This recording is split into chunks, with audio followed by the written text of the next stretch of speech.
আজকে খেলাম ধইনা পাতার ভর্তা দিয়ে চিতল পিঠা।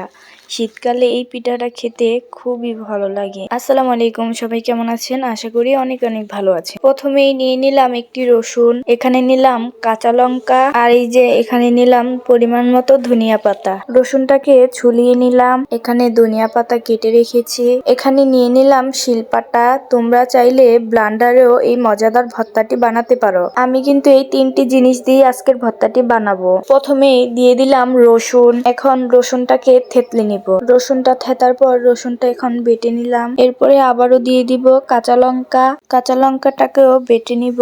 এখন শেষে দিয়ে দিব ধনিয়া পাতা।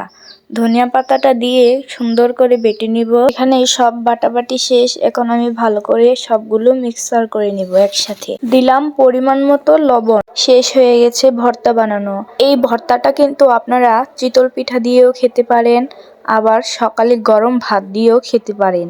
এই ভর্তাটা কিন্তু একদমই বানান সহজ। মাত্র 3টা উপকরণ দিয়ে এত মজাদার ভর্তা ভাবা যায়? ভর্তাটা দেখতে যতটা লোভনীয়, খেতে ততটাই স্বাদ ছিল। ভিডিওটা ভালো লাগলে অবশ্যই লাইক, সাবস্ক্রাইব করে পাশে থাকবেন। আল্লাহ হাফেজ, সবাই ভালো থাকবেন, সুস্থ থাকবেন।